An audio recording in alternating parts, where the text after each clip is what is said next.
7. Before we get to the program, I'd like to mention that we have some events coming up.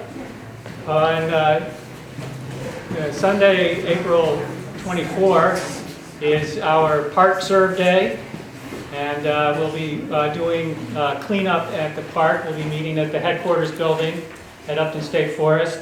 The work will run from 9 until 12. We'll start signing people up at 8:30.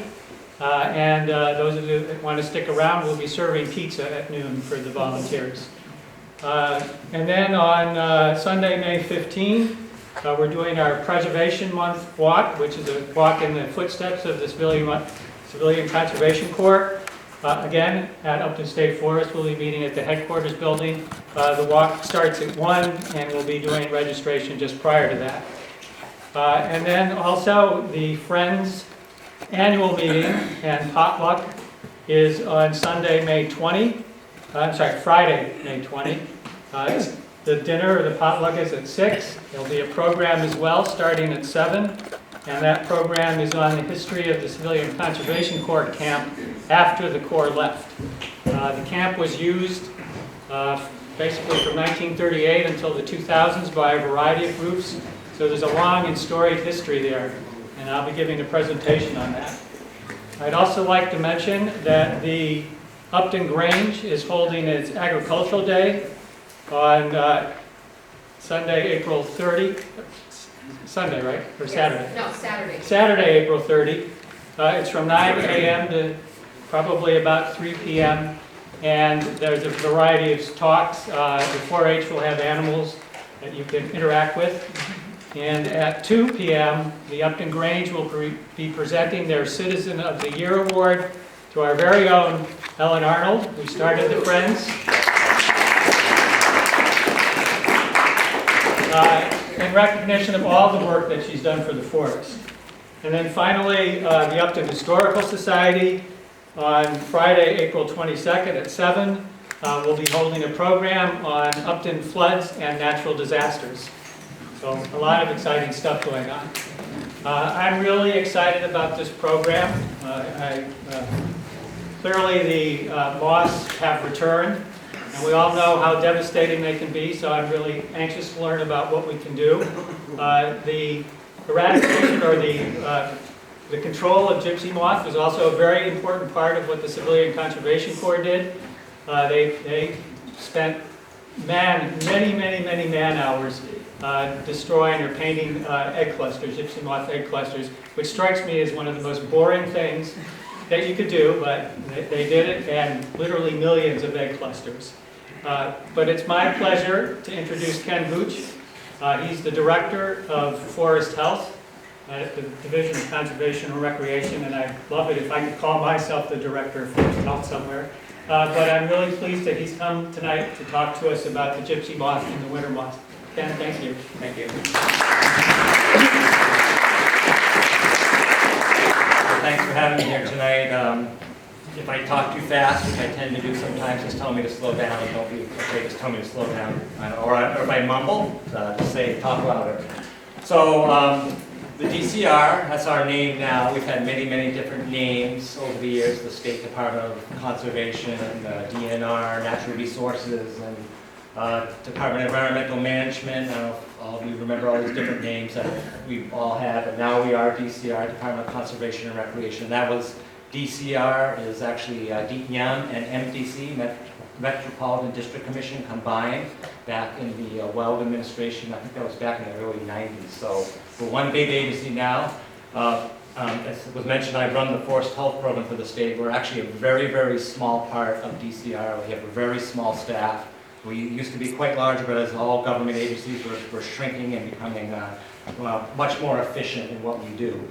So just so we can go on here, there is, as I said, history here in terms of what was done. This is the first Gypsy Moth spray rig that was out there for the Commonwealth of Mass, in which actually our program traces back to this, the Forest Health Program. Horse-drawn spray rig that was specifically out there for Gypsy Moth. So I have a couple boring slides. It's just some history here.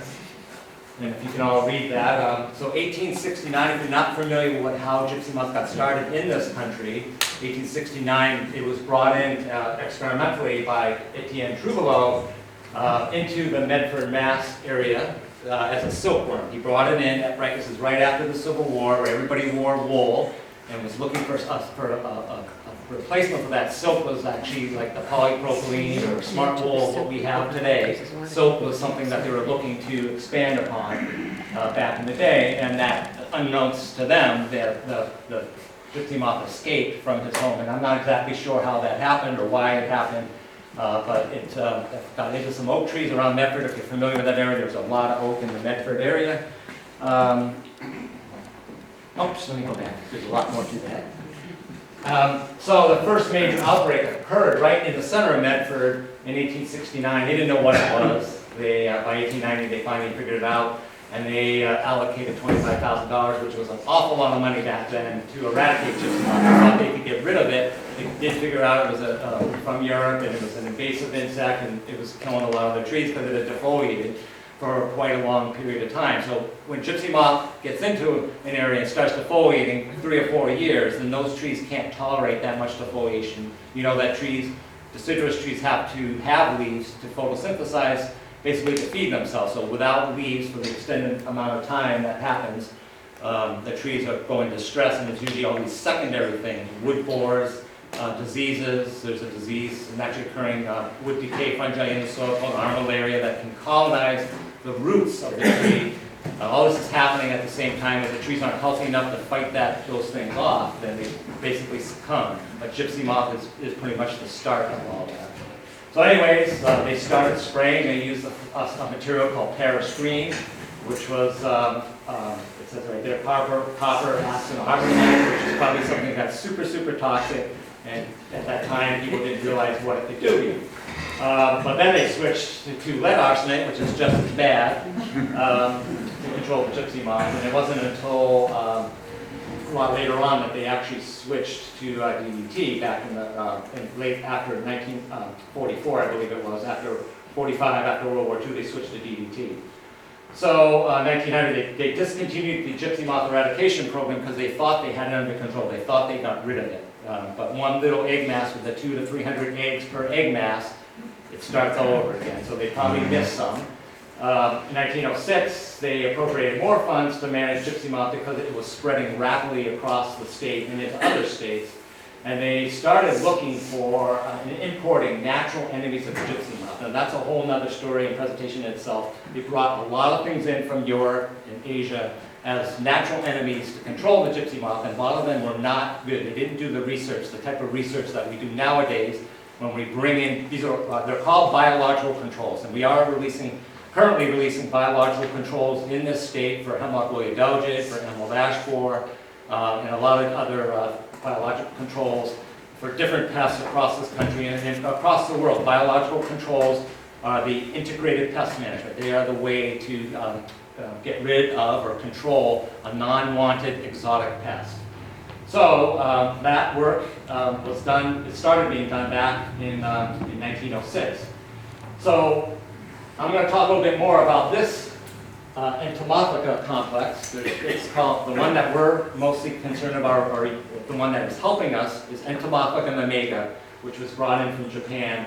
And that was brought in, as it says here, 1910, 1911, to help control the gypsy moth, the fungal pathogen that affects it. So Entomophaga mimega actually is what has been keeping gypsy moth in check through a lot of years, basically from the late 80s up until now. I'll talk more about that in a minute. And then 1912, the first federal quarantine implemented for gypsy moth to regulate the spread of the insect, because they finally realized by 1912 that this was spreading rapidly and there wasn't any way they were going to stop it by spraying. So 1926, the first aerial spray project in the state, which was the first in the country, was awarded, and it was done down on the Cape. And then, as I mentioned, DDT was first used from 44 to 48 to control gypsy moth, tested in Pennsylvania.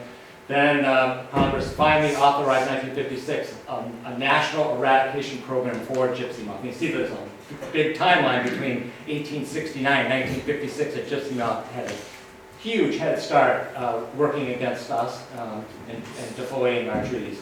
And then by 1958, Rachel Carson, DDT was phased out due to concerns of its toxicity, replaced with carbaryl, which wasn't much better. I mean, we don't really use carbaryl that much. 7, everybody knows what 7 is. That's not used too much anymore because it's an organophosphate. It doesn't just kill gypsy moth, it kills a lot of different things. We'll realize over the years that there's certain chemicals out there that just aren't that good for us. And there's a lot of controversy right now about imidacloprid, which is the #1 pesticide. It's DDT of our generation, imidacloprid. You all have heard what's going on with all that, I'm sure. So at the time when DDT was phased out, the federal government, the Forest Service primarily started working with gypsy moth sex pheromones. Those are called disparlors, where they disrupt the movement of the insect by putting sex pheromones out there that slows down the spread.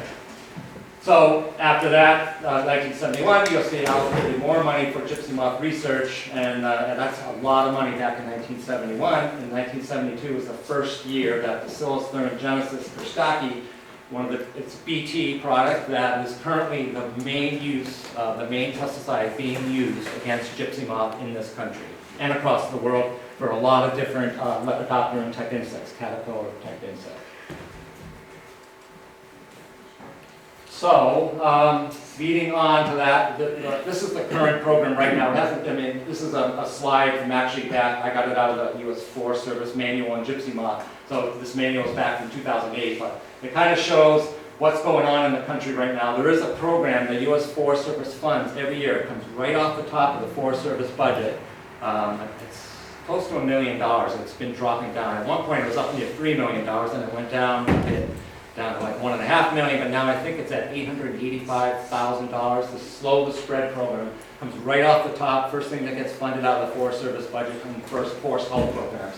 And that is to slow down the spread of gypsy moth. And they pretty much use those sex pheromones. They use some pesticide spraying with BT, a bunch of different methods to slow the spread. They're really concerned about like Missouri, getting down into the Ozarks and Tennessee, Virginia, West Virginia. That area has a high percentage of oak. They have a lot more than we do here. It's a big timber species for that area, so they are trying to slow the spread, learning from what has happened in the past. But this was the first barrier that was done by the Forest Service back in 1923. So that's your history lessons on gypsy moth. All right, so what's happening now in Massachusetts? Each year we fly the state, we get money from the Forest Service annually to do an aerial survey.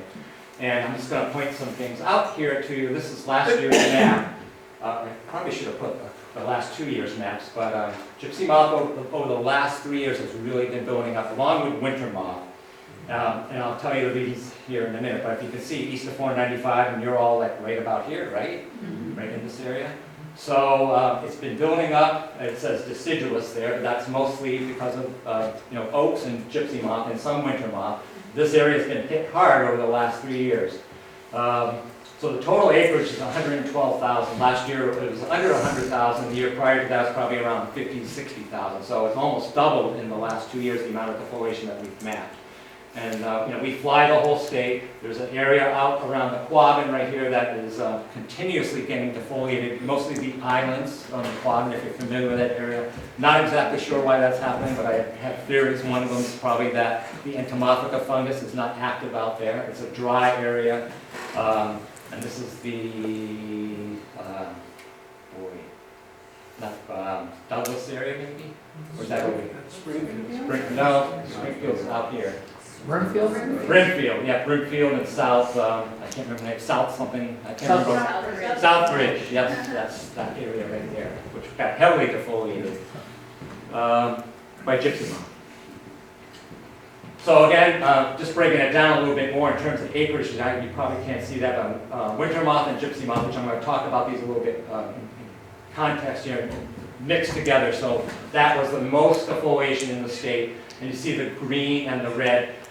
The gypsy moth and winter moth were mixed together, so it was very difficult for us to decipher between the two. We know winter moth defoliates earlier than gypsy moth, but we went into areas after we mapped them, and pretty much the winter moth and gypsy moth were mixed together, defoliated. So you didn't have leaves pretty much all summer, because winter moth defoliated first and gypsy moth came in right after it.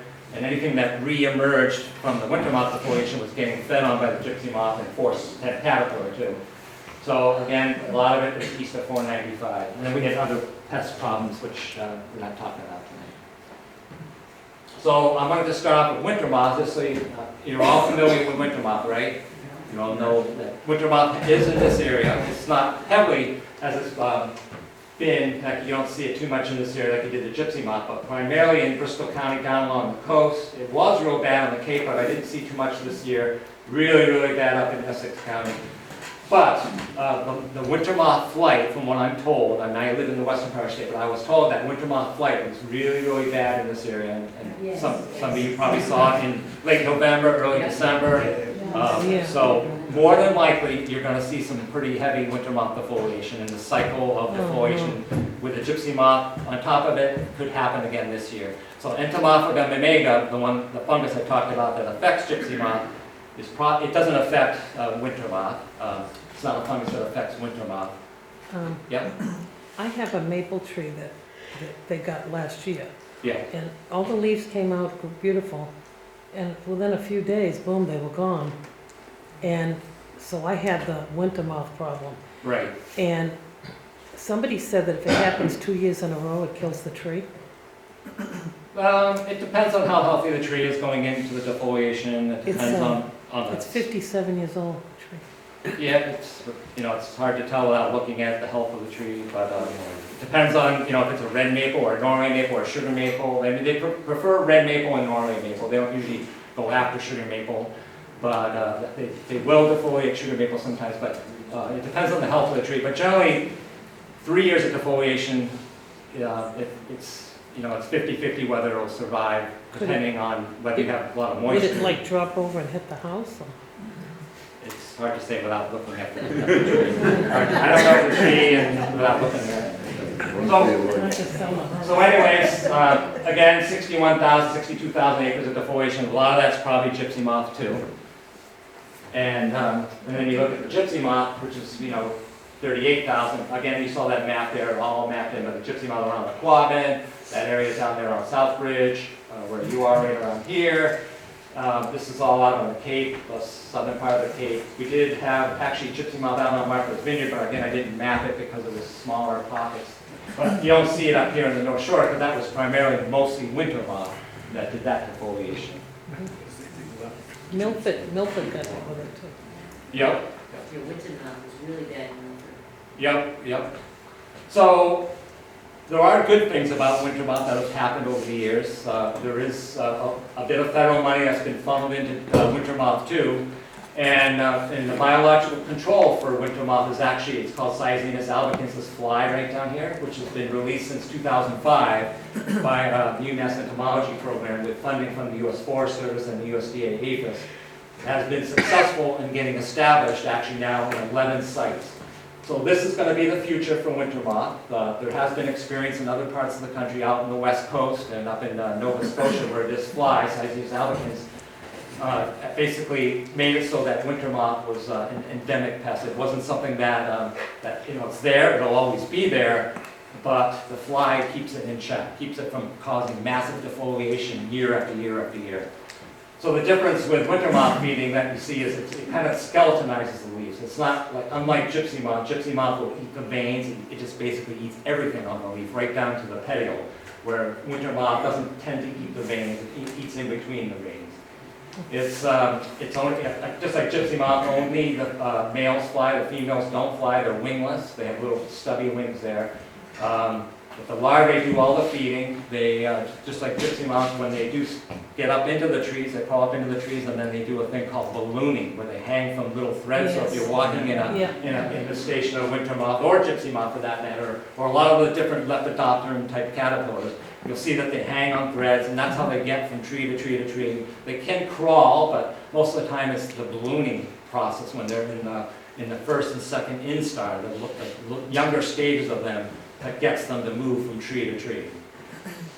So one of the things that's been really good about this fly, to get back to that, is that, again, established in 11 sites, and there's one site, it's I guess I'm supposed to say it, I'm not sure, but in the Wellesley area, This is the site that where between 20 and 50% of the trees that were sampled of the larvae that they got, because we will go in the spring, and we're going to do that this spring with, in cooperation with UMass. We're going to go in there and we're going to collect parasitized larvae. We're going to collect all the larvae that we can from that area. We're going to knock on the tree branches and the larvae that fall onto, we're going to collect them in buckets, and then we go back and we'll see if they're actually parasitized larvae.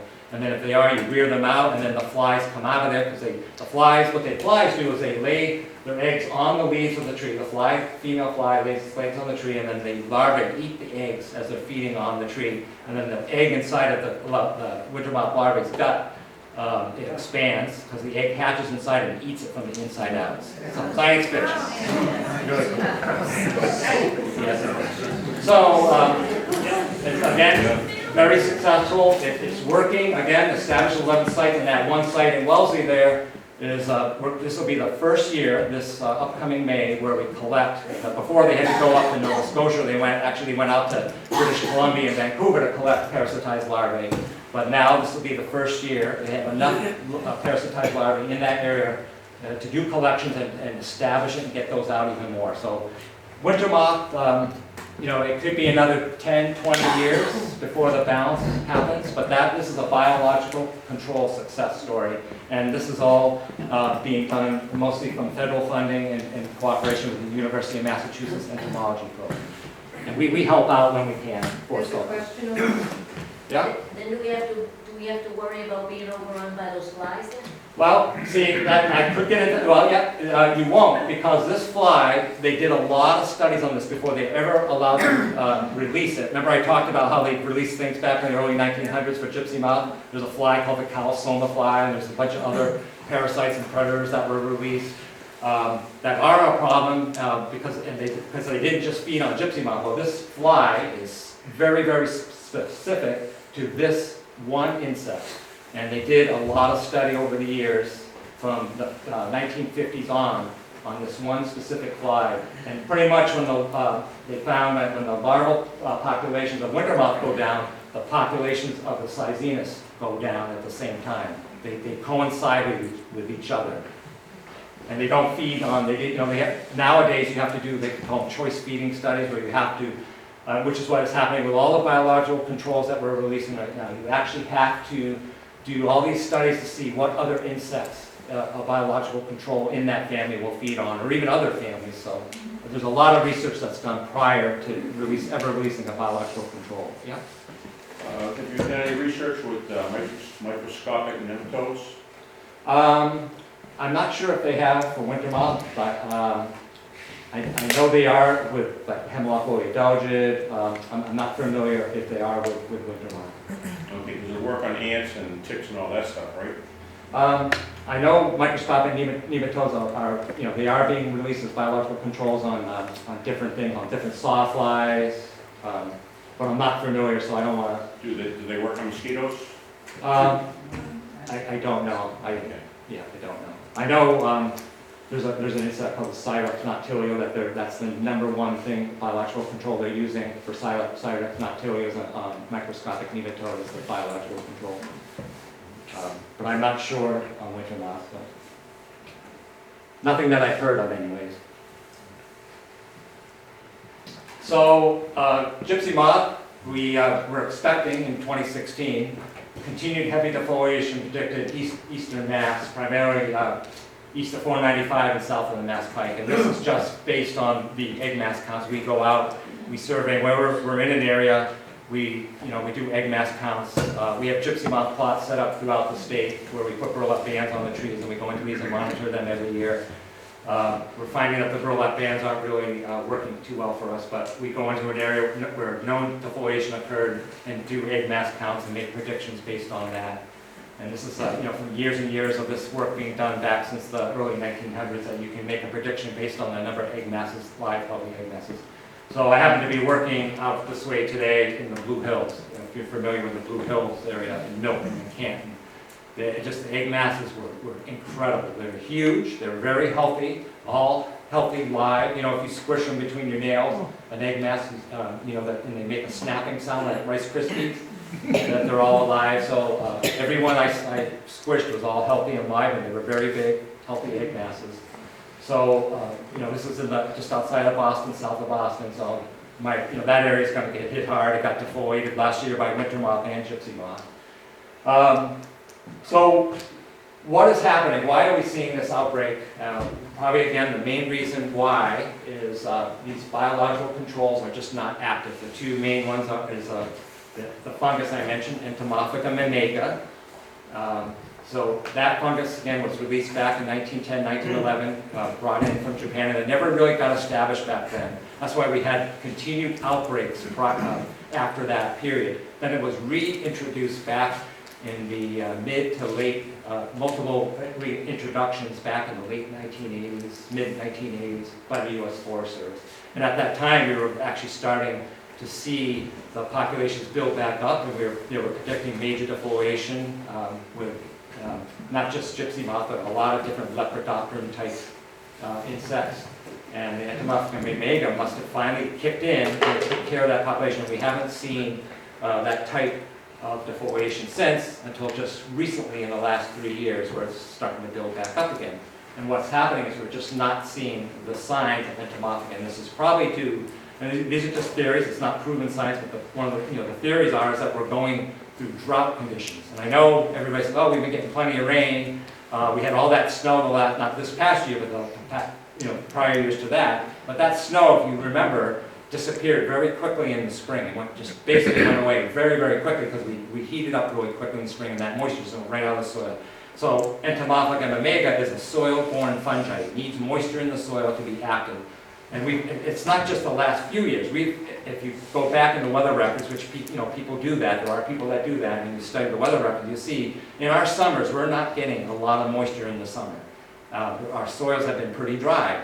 Out where I am in Western Mass, I have to. Last year I didn't have to. It was actually really wet in Western Mass, but we didn't have to water that much in our garden. But everybody I talked to, all of my connections have said, Eastern Mass, east of 495, it's just been really dry from June until September, October. So that fungus is just not doing that well. It's not active. It's probably a lot of it has died off. And so in return, the gypsy moth is not being affected by the fungus. The insect actually has to crawl through it, has to get on their body. It spreads from one insect to the other when the spores get on its body. So it actually has to move and get through that, get spores on it to actually make that fungus work. And then the NPV virus, the nuclear polyhedrosis virus, is a virus that usually comes in and controls the populations when there's a heavy amount. There's a lot of them. And I haven't seen a lot of NPV virus out there. I did see some last year, but not like that in the 80s and in the 70s when populations were real heavy.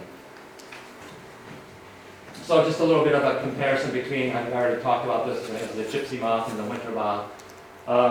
So we are, again, predicting a heavy year of defoliation based on what we're seeing for egg masses. And my tree came back though after a while. oh yeah, that means it's healthy. It'll push a new flush of growth out. Okay. But the problem with repeated defoliation is it takes all the energy that a tree stores through the winter. It takes all that energy to push a flush of growth out. So it uses up all its reserves.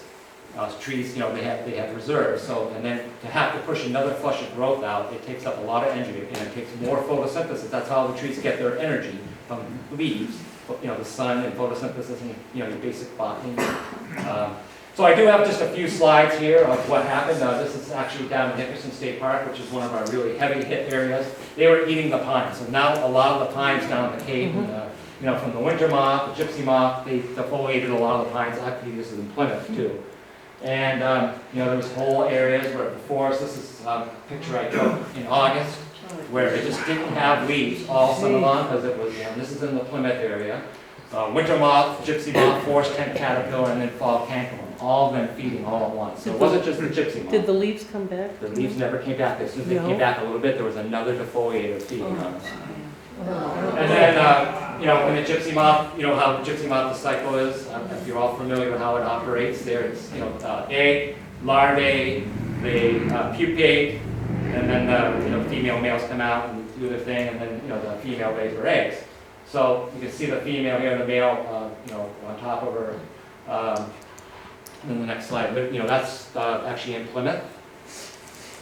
And this is a picture also in Plymouth at Miles State Forest where, the land eggs, this is actually on a pitch pine, so we saw it a lot on pines. And it's probably because they like the rough bark and they'll lay their eggs in bark crevices and they try to lay a percentage of their eggs in areas where it's hidden.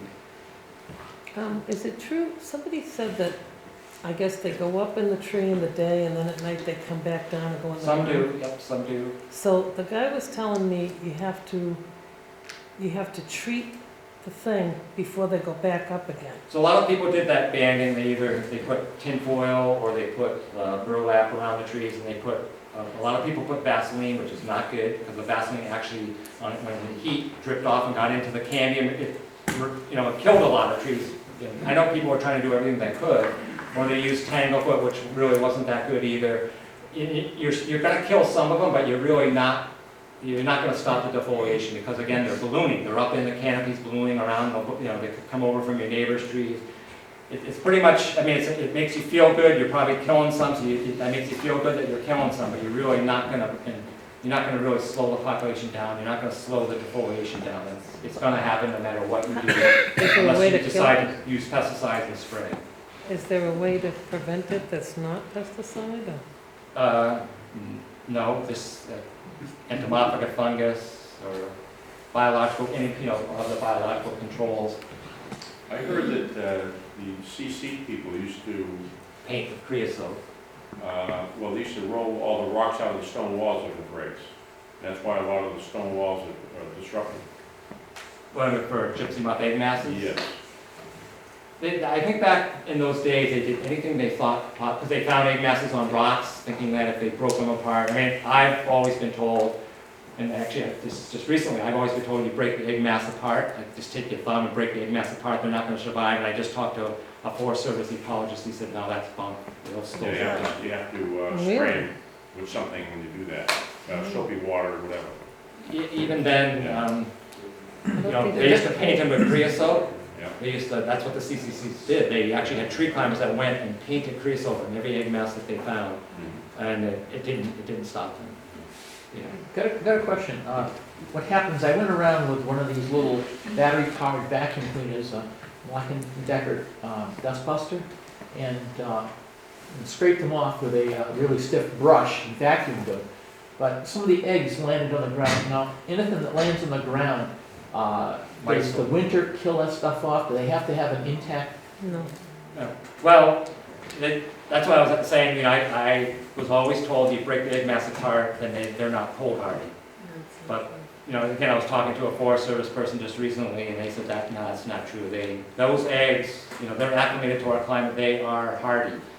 Probably if it got down to 30 below for 7 days straight, yeah. Any insect is going to be affected by those type of temperatures, but it's not cold enough. And they did studies, that was another study that was done, cold hardy study on the gypsy moth egg mass have been done over the years, and it can tolerate really, really cold temperatures, whether you break it apart or it's on the ground. If it's on the ground, a lot of the ground predators, the mice, they will go after it. And there are, actually I have a slide, I think it's the next one here, of all the different things that, just another. Again, this is Hopkinton, I think. It's around here. It's not on the coast. That's a lot of egg masses there. That was just taken about a month ago. And okay, so the things that are going to help us here are, I'll start off with this: parasites and predators. There are a lot of native and other things that were brought in many, many years ago that feed on the eggs. So you can't see it here, but there's this little teeny fly right there that's feeding on the egg masses. And I saw a lot of that actually on the Cape. So there's something down on the Cape. It might have been one of the, and I didn't key it out to figure out what it was, but I did some reading. There's like at least 20 or 30 different egg parasitoids out there that were released back in the day to feed on the eggs. So it's probably one of those out there that's doing some work on the eggs. But today I looked at every single egg mass I looked at. There was nothing like this going on. It was all real healthy. And then the NPV virus, how I distinguish between the virus and the fungus, is NPV virus, they always hang from the mid part and the upside down V. So that's how I remember it, upside down V virus. Is that the virus they get from other dead bodies? They get it from other dead bodies. And So you could actually take gypsy moths, put them in a jar, let them soak in the sun, and make a spray out of that, right? you probably could, yeah. Probably could. Ew. Actually, that's what gypchuck is. That's what they did, is they took the virus, they colonized it, and they made gypchuck out of it, which is a material that's being used on that leading edge. That's one of the materials. They use a mixture of different things on the leading edge, but gypchuck is an actual pesticide made out of the virus material. And Tomophacum omega, they hang from the rear prolegs. They hang upside down from the rear prolegs. And they could see it when and this slide didn't turn out too well, but this one here is all loaded with spores, kind of, they turn white, and you could see the spores on them. And when it's active, then, they generally don't make it, I mean, they have 5 instars, they generally don't make it to the 4th instar, they'll get the fungus and die. So this year, we were seeing, they made it all the way through and pupated. We just didn't see that much fungus. Saw some fungus, but it happened basically at the 4th and 5th instar, which is really, really late. You want to have that fungus active in the 3rd instar into the 4th. So I was telling you I had a tree that looked like that, with that one red oak. Now, this year, could I collect those nasty little carcasses and stick them onto other trees or anything? Is there any hope? It probably wouldn't help because you have to have the right conditions for it to spore. The spores have to be active, which is, cool, wet, moisture activates spores. If you're familiar with anything fungal, it needs moisture, it needs kind of coolish temperatures. They're all on the south side of the tree, too. Yeah, yes. We need some rain. I mean, we're getting rain. It's not been bad. We could use more rain. But the ground actually in April and May needs to be kind of wet for these spores to get more active. And because they're already depleted, it has to build back up again. And again, what I'm saying, all these are predictions. We could have a really wet April and a really wet May, and then, everything I say could be out the window. Gypsy moth might not be around. So, but we have to make predictions. That's my job, is to make predictions. That's only based on what we see. Yeah. I notice your maps of infestation cut off the Canadian border. Are you working also with Canadians? I haven't, well, they don't really have a lot of oak up there. Most of it, and they primarily go after oak.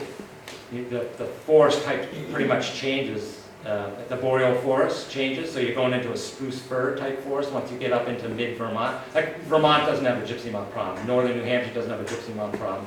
Maine doesn't really have a, once you get up above that line, it's not pretty much an issue up there. It's mostly as you go, mid-Maine, mid-New Hampshire, and then, that boreal forest kind of cuts off into western Mass. Vermont doesn't have a gypsy moth problem. Maybe in Pownell or Bennington, where there's very little oak though, which is their primary food source. Did they go after spruce trees? Oh yeah, they'll feed on evergreens when they're hungry and they run out of everything else. They'll feed on spruce and pine. I mean, they totally defoliated pines at Nickerson State I Forest. have a 40-foot spruce and I don't want to Yeah, fall on my house. if they're hungry and they run out of food, they'll feed on it. It'll kill them one year. Yeah. Conifers don't tolerate total defoliation. This is actually, I wanted to throw this picture in because this is a Nickerson State Forest. So we have a lot of issues out in Nickerson State Forest out on the Cape. It's not just the gypsy moth and the winter moth, but we've had repeated defoliation from them. And then on top of it, we have this other insect called the significant gall wasp, which is another insect that has been just devastating the outer Cape and Martha's Vineyard. So you see all these trees. I took this picture in early October, because we just had to come in and spend $110,000 in Nickerson State Forest. We've removed over 800 dead oak trees in Nickerson. The whole forest is just dying out there because it's a mixture of the winter moth, the gypsy moth, and the significant gall wasp. And I'm just going to finish up here with a couple slides on significant gall wasp. So this is where, this is Nickerson out here. But we've actually mapped it all along the coast, all the way up to P-Town, all over the place in Martha's Vineyard, and actually, Rhode Island has it now, Fall River area, but Rhode Island has it really bad. Is that the little gall balls that you get that hang from? No, that's oak apple gall. This is, I have some pictures that I'll show you. But if any of you go out to the Cape and you see dead oak trees, more than likely, and it only affects the black oak, it doesn't affect white oak, but these are all black oaks, and this is in a cemetery in Dennis, but it causes the swelling, and there's just thousands of them that infest, and this is an exit hole right here, there's one emerging out of the twig. They only go after the terminal growth of the tree, but that's where the tree is growing. It doesn't, they don't do anything to the trunk area, but it just basically cuts off all the new growth on the tree. We're not sure if, we're pretty sure it's a native, but it was never classified before. It's never really been a problem, so it's kind of new science of what's going on with this. And it just basically started 5-6 years ago. One theory is that there's a lot of pesticides being sprayed out in this area for lawns, for gypsy moth, for winter moth, and we're killing off the native enemies that have kept this insect in check through all the years. What's that insect again? It's called Syniphic gall wasp, or Bassietta soriptoroides is the Latin. And it's actually a fly, or? It's a gall wasp. It's a hymenopteran. It's a wasp. Okay. It's very, very small. This is minute. This is like on a less than a 1/4 inch twig, so very, very small. And it just, you can see the swelling right here on the twigs, and it pretty much causes it to get girdled. Last year, the population's actually, what did I do? Oh, shoot. Can't we turn on the light for a second? Just one light. Oh, there you go. Well, anyways, that was my next to last slide.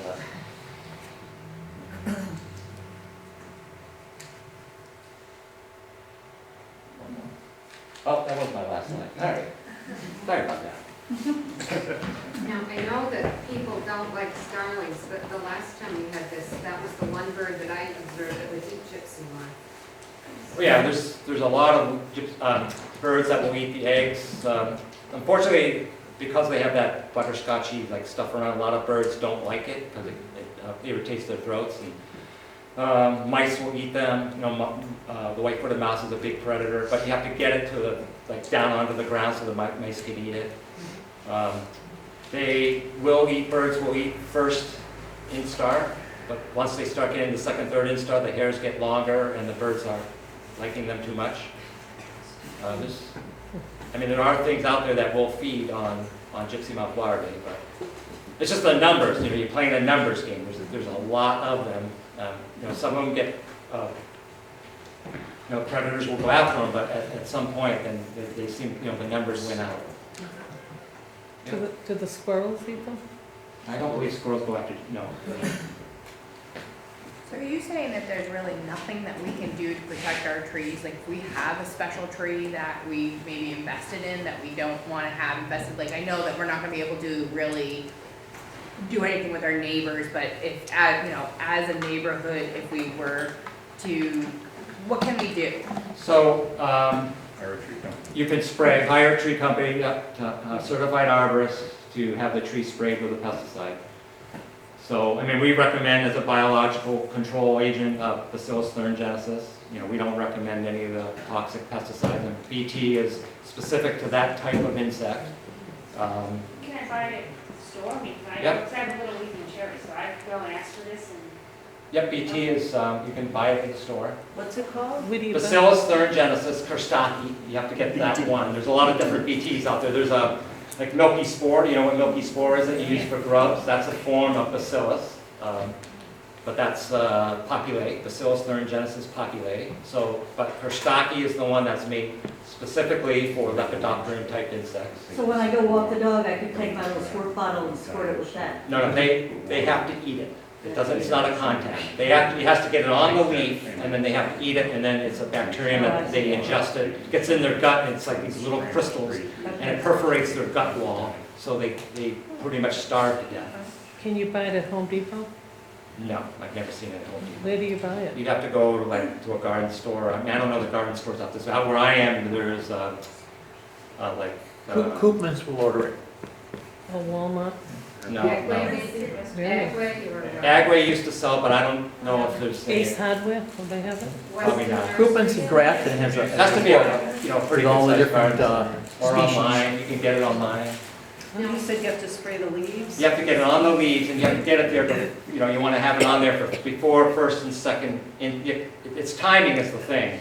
So like, we used to do a lot of spraying, you know, DEM and DCR or whatever, we used to do spraying, like last time we sprayed was back in the late 70s, early 80s. We used to do aerial spraying, because we got funding from the Forest Service to do that. And we did, you know, acres and acres of forest, because we were trying to protect the forest. But timing was critical, and you know, for us, it was us competing with all the other states around us. We mostly did it with helicopters. That's why, you know, you see the balloons. I don't know if you remember back in this area, we did some spraying around here. You saw the balloons up in the air, and the helicopters going around spraying the forest. That was us doing the BT spraying. But we don't really want to do that anymore. We don't want to have to do that. For one thing is we don't have the money. The Forest Service used to fund us for that, and it doesn't look like they have any money either. So we're hoping that the entomophaga will kick in and do its job. But at some point, if it gets to the point where we're actually going to start losing forests, we will spray. We'll figure out a way. We'll go to Congress. We'll go to our state legislature. We'll figure out a way to do spraying. But we're not at that point yet. You pretty much have to have 3 years of defoliation and tree mortality. And then you'd have to make a decision at that point. We would work with our cooperators, the U.S. Forest Service, and see if we could get some federal funding. And why did they wait till the mortality rate? Why don't they get it a year before? Because you can't. It's hard to predict. Like, you know, we know entomophaga's out there. It's hard to predict whether or not it's going to be active or not. And you know, we've had experience with this. So this is like this year we'll see. I mean, this year this happened back in the beginning of the 1980s, 1981, 1982. You sprayed the Upton State Forest right behind my house.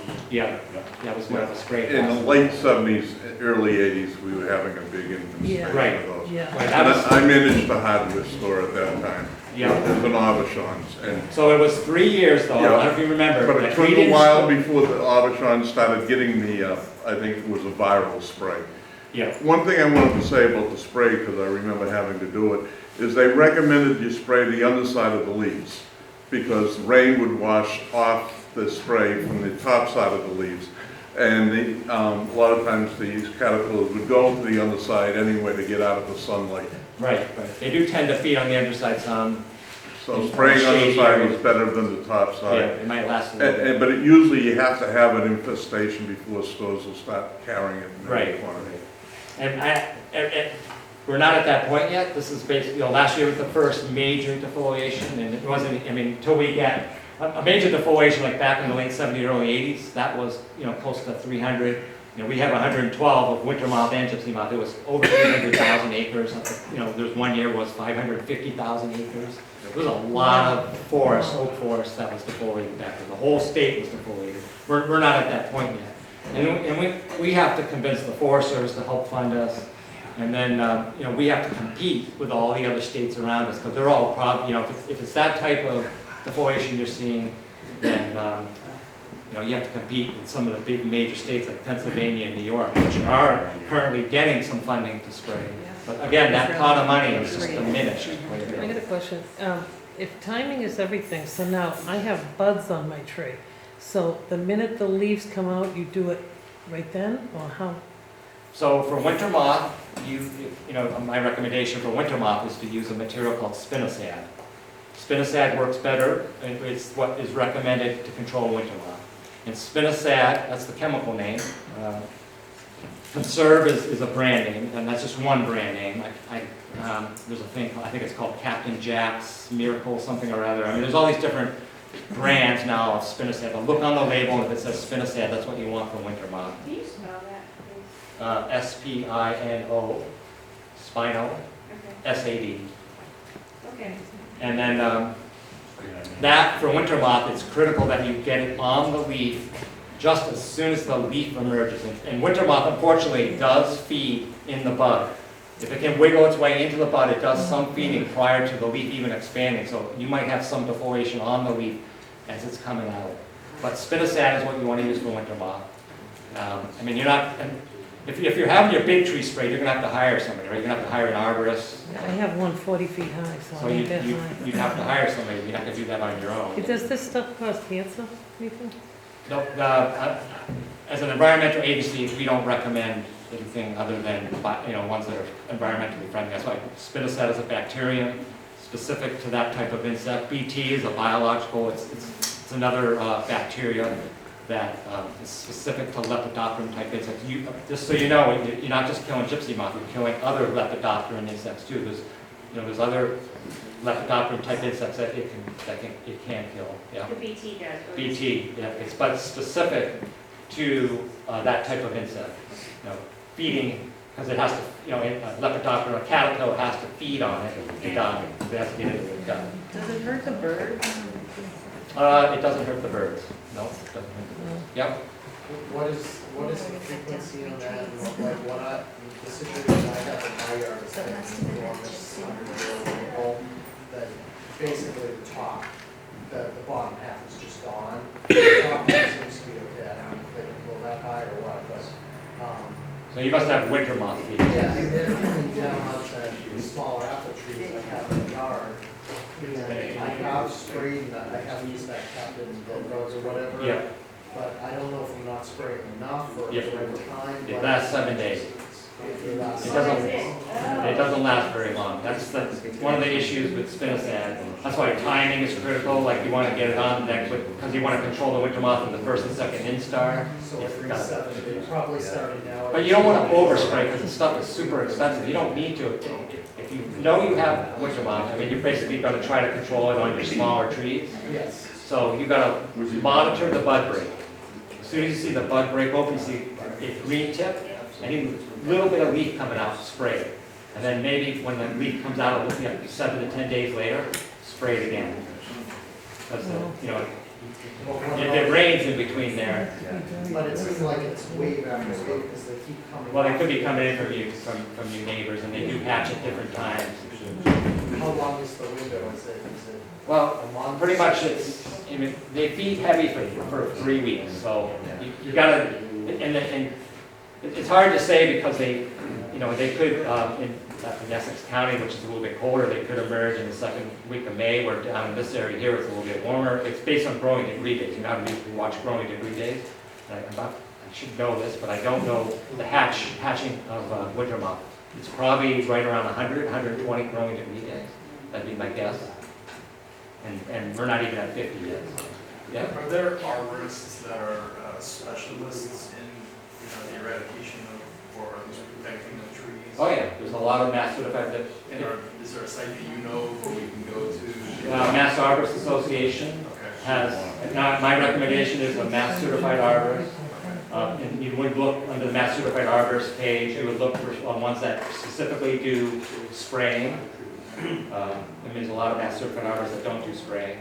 And there's a lot of companies out there that do spraying that aren't mass certified arborists. I can't recommend anybody. I would just say mass certified arborists because they're trained and know all that stuff. Can I ask you a question? Last year, I went on Amazon.com and I bought about, I think, 5 or 7 of these traps with pheromones, stuck them up, and every day I'd go out there and I'd get about 12 to 18 males. And then I got one of these dust busters, and all the clusters, I went around the 4 acres and vacuumed. Is that just a waste of time, or? In my opinion, yes. Because again, they're ballooning in from everywhere else. Well, but if it makes you feel good, it's I don't think it's helping. I mean, you're reducing, but it's really, because if the numbers are high, they're going to just come in from everywhere ballooning. When they start ballooning, then, yeah. I know you have a question you've been waiting for a while. Right? You mentioned milky spore disease. That's something that we put in the soil usually. What's that? So you mentioned a few minutes for milky spore disease. Yeah, milky spores specifically for grubs. Right. Bacillus thuringiensis populated. It's just a different form of BT. There's a lot of different BTs out there that are specifically formulated for certain types of insects. So Bacillus populated is formulated for beetles, that type of beetle. Right. Yeah. So is it something that's useful in this case? No, it's only useful for grubs. Japanese beetles. Yeah, you have to get it in the soil, and it has to be in there for 3 or 4 years before it becomes active. Yeah. Do any of these pesticides work on like the egg cases? Because I just realized I have a whole tree that looks sort of like without bark. It's all egg cases. You know, I'm not familiar, some people have told me, some arborists have told me that if you spray onyx, O-N-X, O-N-Y-X, but I'm not familiar with it, and it is a pesticide that, you know, it's not biologically friendly. I'm not sure if it's a permethrin, or I'm not sure of the makeup, so I don't want to, but I can't recommend it, so. But you might want to talk to a master certified arborist, because, you know, there are pesticides out there, and they're always formulating new pesticides that are more, the future is, you know, I'm actually on the state pesticide board, and we are the ones that approve all the new pesticides that come out, and, you know, we get packets, and we have to research everything on these packets, and we won't approve it now unless it's environmentally friendly to the environment. You know, it has to be something that is, you know, has limited effect on the health of people in the environment, and our animals and our birds and all that. But this BT doesn't work on eggs? Doesn't work on eggs, no. Specifically has to be ingested by the first or second instar larvae. They have to get it on the leaf. Yep. We had a arborist a couple weeks ago who gave us the recommendation to get a pressure washer with, you know, kind of a tight stream and really low pressure. Yeah. But that would be enough to kind of go around and knock the egg knock masses. them off. If they're knocked off, are they? Well, it sounds like they're pretty hardy, so it's not going to do much, right? What that does is it gets them on the ground and the mice. And the More moles. mice. Okay. Yeah. So if you get them on the ground, then, you know, other predators will eat them. Yeah. Can you get them off and burn them? It seems like an awful lot of work. Yeah, you can, but I just don't, what I saw today in the Blue Hills, with all those egg masses, I could have gone and spent days and days and days picking all those egg masses off, and then all the trees surrounding that I didn't get them off of that were up in the canopies, because our egg masses were like up and down the trunks, then all those were hatched, and they would have gone up and done feeding, and then they would have ballooned in from other trees. Do ants, carpenter ants or black ants eat? Not that I've heard of, but I'm not sure. When do the gypsy moth caterpillars actually come out of their cases and start climbing the trees, going after the leaves? Out of the egg, when they hatch? Yeah, when should we start? Early spring.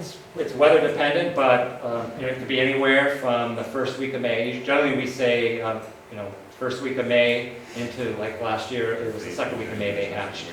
But I've seen them hatch in the last week of May, when it's been a cooler spring.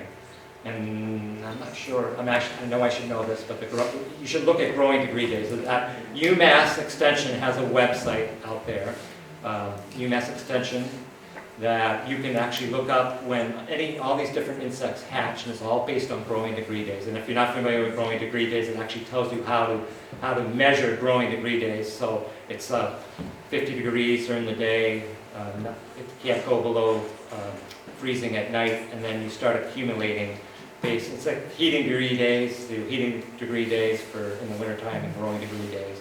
And I'm not sure what we're at now. I know we haven't made 50 degrees yet, so that's when it starts. You have to have 50 degrees as a baseline. It seemed like the latter weeks of July that I stopped getting the males flying around. Oh yeah, you should be pupating by the end of July. Yeah, it should be all the pupation done, them coming out as an adult and flying by July. It should all be done.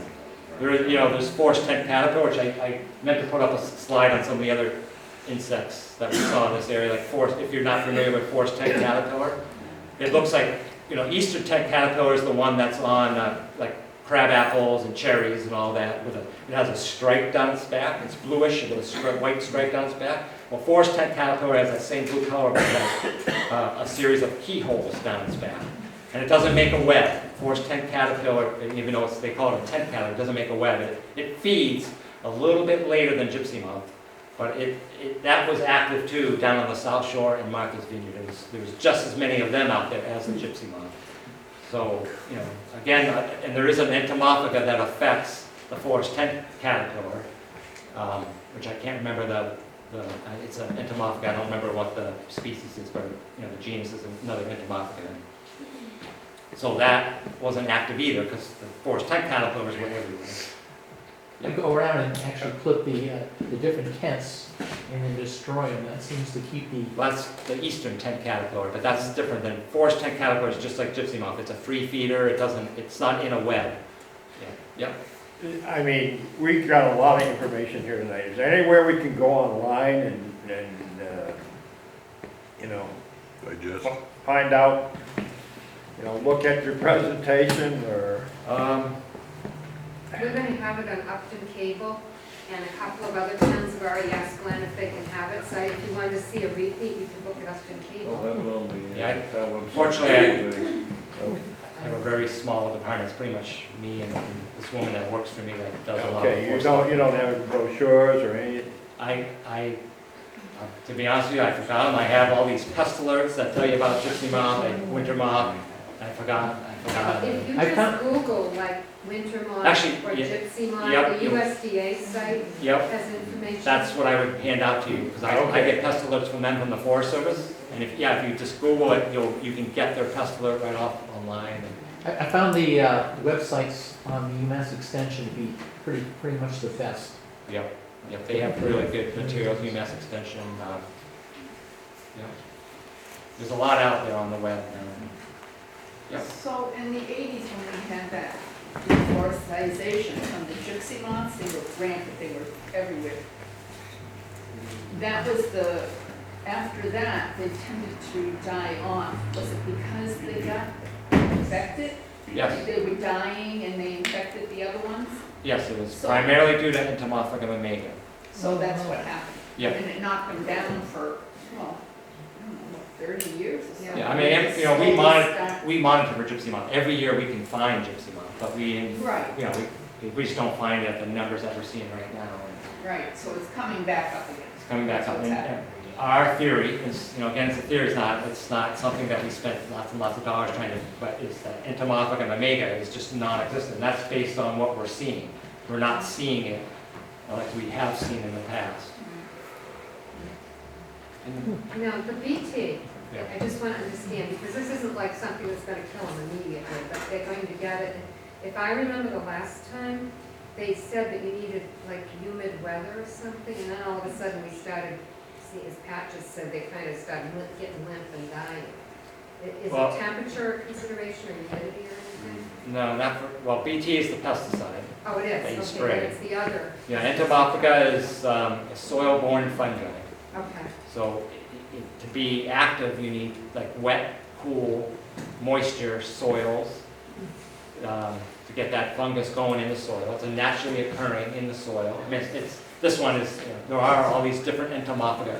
If you do a Google search on entomophaga, you'll get a huge list of all the different entomophagas. There's a lot of native ones that are out here. That's what, if we didn't have all these native predators and parasites and diseases out there, insects would just be everywhere. A lot of the native insects that you see every once in a while, like eastern tent caterpillar, that's a native insect. You don't see it really exploding everywhere because there's probably an entomophaga fungus that affects eastern tent caterpillar. And I know there's one for forest tent caterpillars. It's probably the same entomophaga fungus that affects them. So if that's not active for whatever reason, then those populations explode. But there's a lot of native caterpillars and native beetles and all these different things that have predators and parasites and diseases that keep them in check. It's because they've, over the years, over the eons, they've co-evolved together. What we're trying to do, and it takes, this will be way beyond my career and probably way beyond my generation, is try to get the balance recreated here in this country. Because all these things that are basically creating problems are non-native to this country. They're exotics. And this is the work, we're doing it with emerald ash borer, we're doing it with hemlock adelgid. Well, there's all these different things that have to be done to get that balance recreated here in this country. It just takes a long, long time. And like I mentioned with winter moth, that's a success story because it's actually happening pretty quick. We weren't expecting it to happen as quick as it's happening. So, I know Joe Elkington, the professor who's actually done all this work at UMass, he's super excited about it. It's, he made predictions that it would take a lot longer, and it's actually happening pretty fast. Is the fungus something that can happen in small areas, like our wetland areas that are less susceptible because the soils are wetter and therefore the fungus can grow more, and then like a mile down the road it's dry and therefore it will be more affected? I think it's more of, it could be in an area, the gypsy moth, when spores explode, they come out, they go way out. It's just that you need the right conditions. It doesn't matter if it's like in one area and not in another area. It's just a matter of how far those spores expand out into the environment. And then at the right timing is critical too, because it has to be there at an early stage of the insects. It has to probably second, third instar at the latest, because then as it gets to the point where it's fed on the fourth and fifth instar, it's too late. It could get the fungus at fourth and fifth instar, but it's already done all that damage. If it's there, if the fungus is even there, it's probably going to help some. Can you add the fungus to it? It's not commercially available. I mean, I did that. I did a Google search actually the other day. It's like commercially available entomophaga, there's nothing out there. I know there are people from the Forest Service working on, because the part of this thing I looked up said that the Forest Service continues to work on research on entomophaga. Why is it active sometimes, not active other times? So, I mean, they released it back in the early 1900s, and then it didn't take hold until they re-released it back in the mid-1980s. Why all of a sudden? But if you look back at the weather, it was really wet back then, and I think it had a lot to do with it. Really wet. Yeah. You mentioned aerial spraying, if it comes to it, if it's bad enough, what do they use? BT. Yeah, we would use BT. But I only got 3 more years to retire. Hopefully it's I don't want to have, it's very complicated and mostly because every town that sprays, I'd have to go to every single conservation commission, every single select person or city board. I'd have to get permission from you have to go to a town meeting for every town, get permission from all the property owners in the town, because you're spraying over their properties. And people have a phobia about spraying. I mean, I do too. I don't want to have spraying unless it's absolutely necessary over my property. So, but then I have to explain about BT and all, the benefit of using it versus not using it. It's just very complicated. When I started my career back in the early 80s, that's what we worked on. I just know what it's like. But the BT doesn't bother people or animals. No. So, why? Why do you have to get all that permission? Because it doesn't affect anybody. Because it's a pesticide, and based on the law, no matter if it's biological pesticide or really toxic pesticide, you have to go through. There's a procedure that you have to go through in the state. It's set up. Yeah. Is that true even if you're just doing the state forest? Like last time you put up balloons on the boundaries of the state forest. Yes. To do it with that? Yep. I'd have to get, if I did it in Upton, I'd have to have permission from the town, from the Conservation Commission, I'm on the pesticide board. You have to have permission from the pesticide. There's just a lot of steps to it, and then you have to figure out the funding because it's not cheap. It's very expensive. That's something. But anyone with an organic farm or trying to sell organic produce, they can't sell for years and years after use. Right, so it impacts some people's finances. Right, you have to look at the big picture. And I did spray. Last time I sprayed, we did for hemlock looper down in Otis, in Tallinn State Forest, because the whole campground is a hemlock campground, and we were losing it. It's a conifer. If hemlock looper is actually a very voracious feeder, it will defoliate in 1 year. We would have lost every single tree in that campground if we didn't spray. So we went through 1 year. We saw it coming. We got all this advice from the Forest Service because we never sprayed for hemlock looper before in state, and then we did that spring. But it took us, pretty much took us a whole year ahead of time to get lined up. And that was only 18 acres in Otis. It took us a whole year to get that lined up. So even if we were to spray next year early, I'd have to start thinking about it now and get all this lined up and get permissions. It's just a lot of work. And again, it's myself and one other person for the whole state. We used to have 28 people. We're down. We just don't have the staff. Could I just put in a plug right now, and you don't have to listen to this, but right now, the green budget, 1% for the environment. Yeah. The Environmental League is encouraging people to contact their local legislature and ask them to support the 1% for the environment. There's like 3 amendments One is the state parks, and there's a couple of others. But just be in touch with your legislators and give some support to funding for the DCR in general.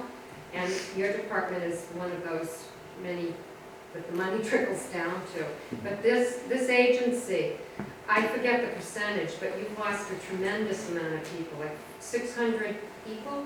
And is it in the last 3 or 4 years that you've lost? Yeah, I know we had over 1,000 people. We're way down now. Yeah, I mean, every time I look, and it's more people we're losing. Yeah, the early retirement that just came out really devastating. Yeah. Do they have a problem with this moth down in Narragansett? Rhode Island, yes, Do they? very much so. I know they had terrible time with ticks with Lyme disease. Yeah, well, Narragansett, Rhode Island actually is more of a winter moth than gypsy moth. They're getting hit really hard by winter moth. It's the same thing.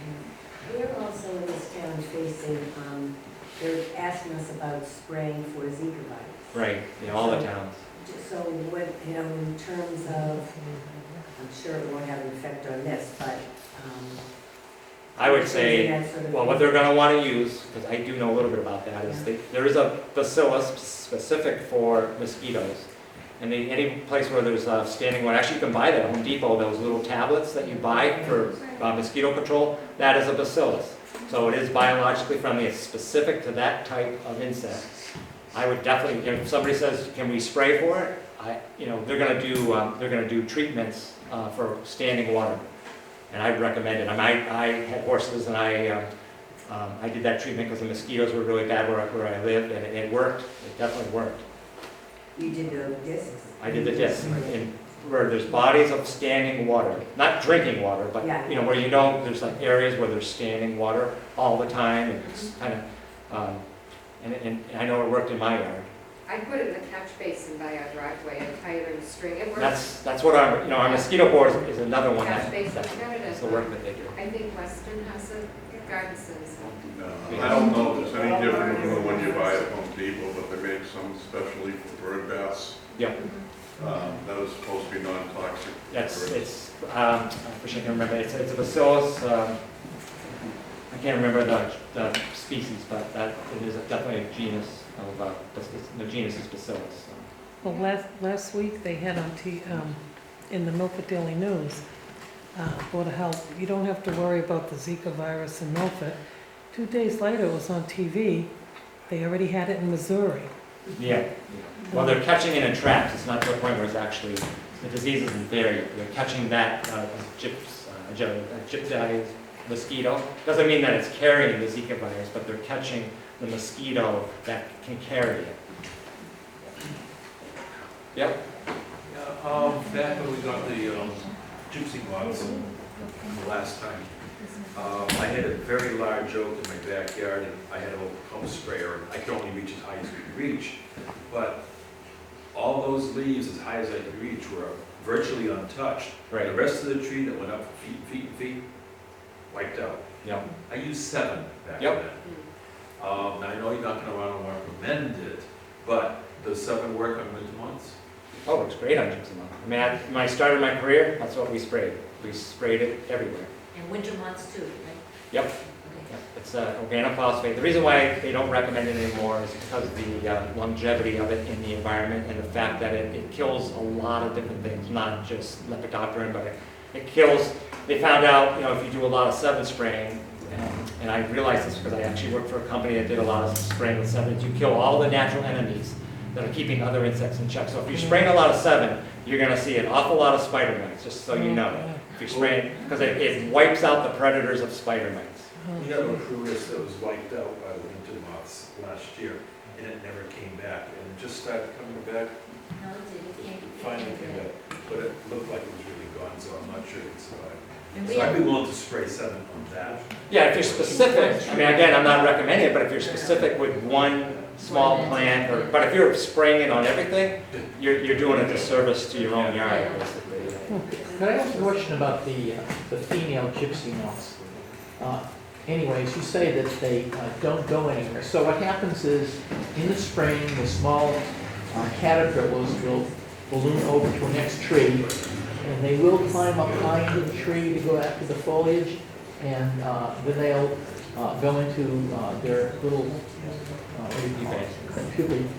And percentage of the females, they come out, but if their the pupia is up in the bottom of the tree, they will not move any. So they stay. Because it seems like most of them. Most of them drop down there before they pupate. You don't usually hardly ever see pupae up in the canopy. They drop back down and pupate lower to the soil. And, I mean, I don't know how many pupae you've seen in trees, but you hardly ever find them high up in the tree because the caterpillars, when they get to fifth instar, they drop down and they'll pupate like on the trunks and in crevices and on the, like on old bark and everything. So that's usually where you see them, most of the egg masses when you see them. Although every once in a while you'll see them up in a heavy infestation, you'll just see them everywhere. I have a question. You know how you put the bug zappers up? Yeah. They take care of the moths, the gypsy moths, the winter moths, Not enough. That's going to be. but will it affect some? I mean, Well, yeah, it's just like if you paint them with creosote ring. It's like I'm saying, if there's a lot out there, you can kill some, but Well, each moth you kill kills 600 eggs, right? Or prevents 600 eggs. winter moth is 70, 80 per female. Gypsy moth can be anywhere from 70 to 300 per female. Yep, so, yeah. But both of them, though, the females don't fly. You're killing the males. right. So you're preventing the male from impregnating. I think probably time to wrap it up. Okay, thank you. Thank you. Appreciate everything.